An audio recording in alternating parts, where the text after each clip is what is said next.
Bonjour, je m'appelle Alexandre Portier, je suis le fondateur d'Alex Cookie Shop.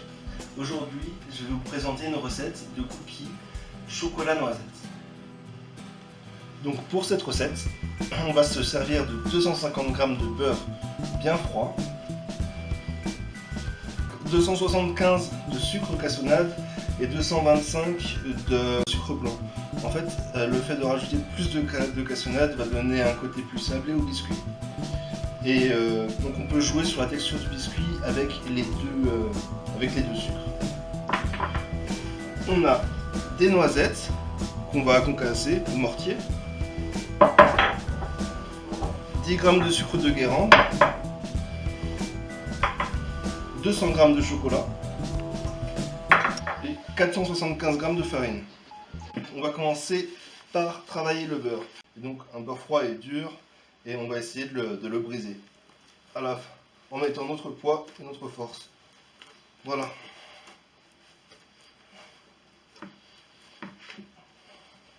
Ajouter le sucre en poudre et le sucre de canne.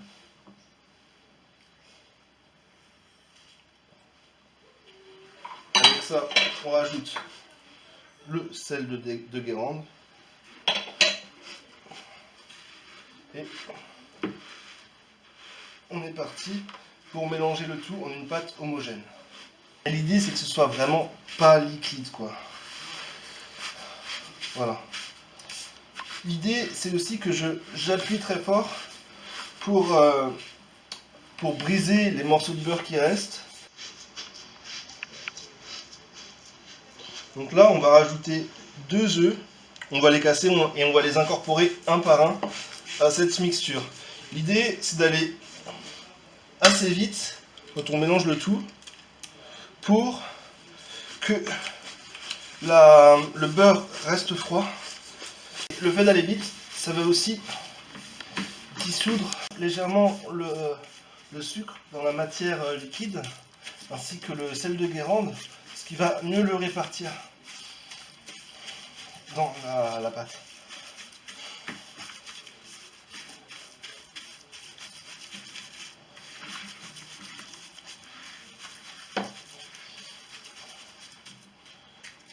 Donc voilà, là ça a l'air à peu près homogène. On a encore un peu de liquide et de matière grasse du beurre au fond.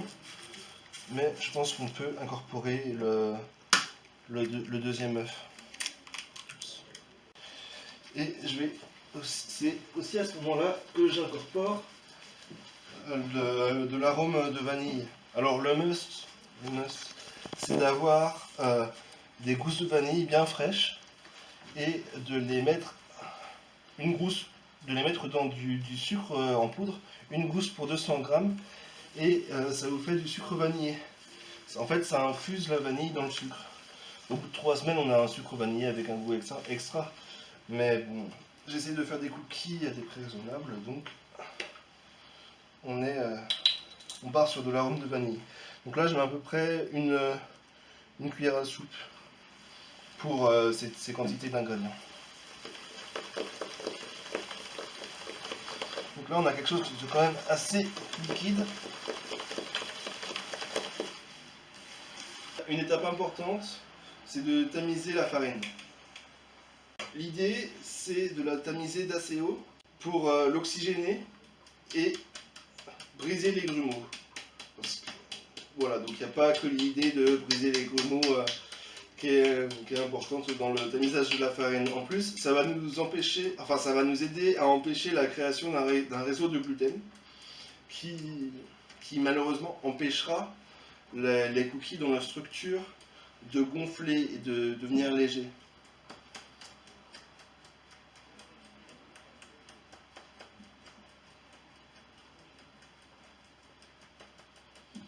« 50 cm, 1 mètre de hauteur, c'est pas mal. C'est franchement pas mal. Après, avant d'avoir un tamis, moi je le faisais à la passoire, c'est aussi pratique, ça marche très bien. Mais maintenant que je fais ça avec des plus grandes quantités, le tamis marche très bien. Voilà.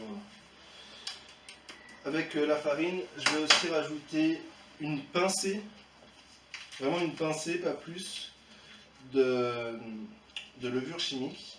On la chauffe, libère du du dioxyde de carbone. Maintenant, on s'attaque à l'incorporation de la farine. Donc, comme je disais juste avant, l'important, c'est qu'il n'y ait pas de développement de réseau de gluten. C'est ça ça va agir comme une matière élastique qui va empêcher le développement et l'agrandissement des cookies dans le four.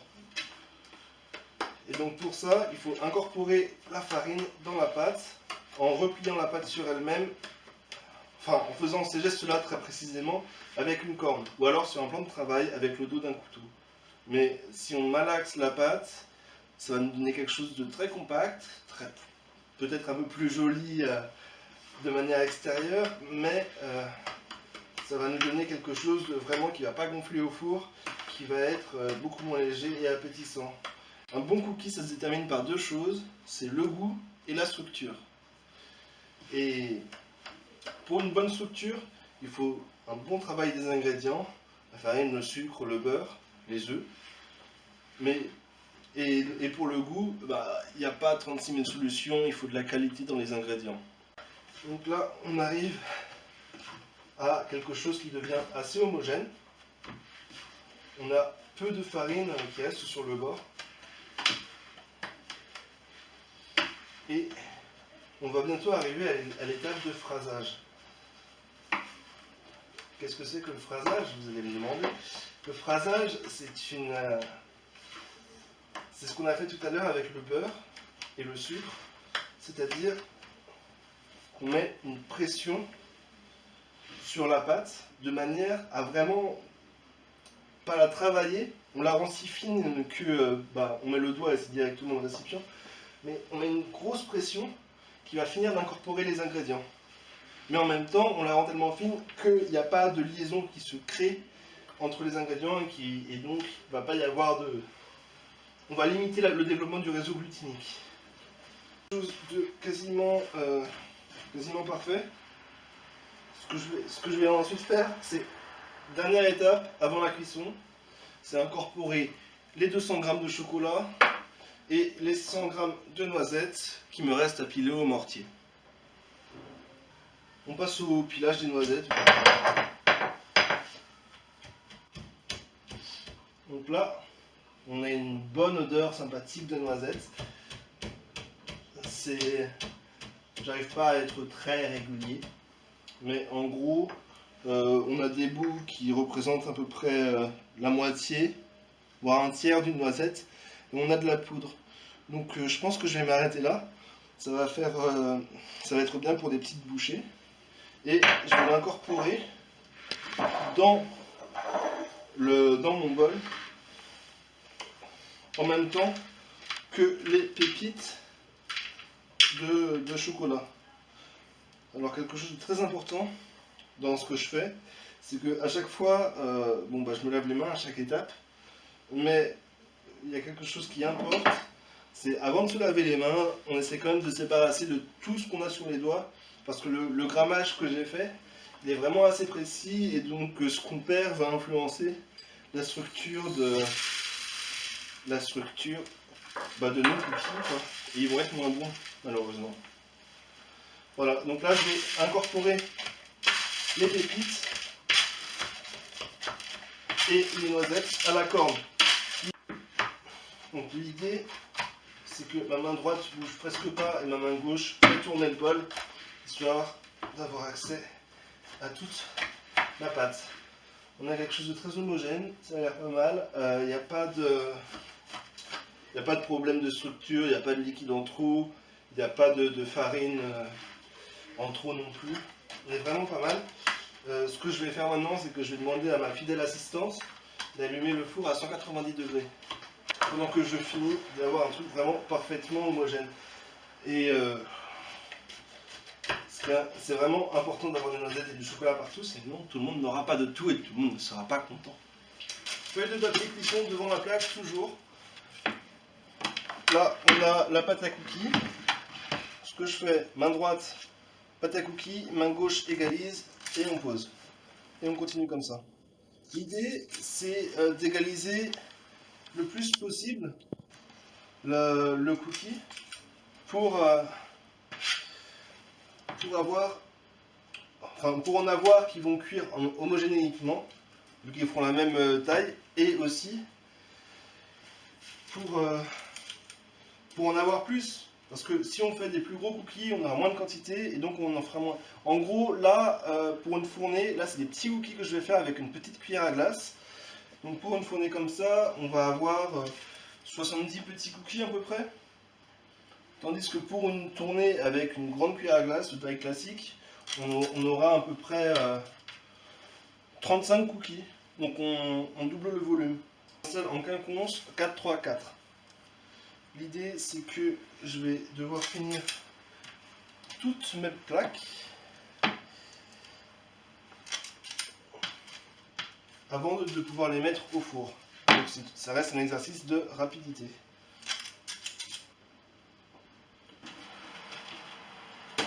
Un peu, du coup, l'idée c'est que ça cuise un peu plus vers le haut que vers le bas. Et maintenant que c'est à 190, ça va être à 190. Je vais le baisser un peu. Ça dépend de votre four, vous connaissez vos fours, c'est à vous de gérer. J'ai envie de dire. Chaque four ne réagit pas de la même manière, même si c'est la même marque, le même four, ils seront toujours différents. Donc là, on vient de sortir un cookie de la première fournée. L'important, c'est que le chocolat soit fondant, que le bord soit à peine doré, et ce qui importe, c'est qu'on puisse observer tous ces petits trous dans la texture du cookie. Je sais pas si on peut les voir à la caméra. Voilà la première fournée. Aïe aïe.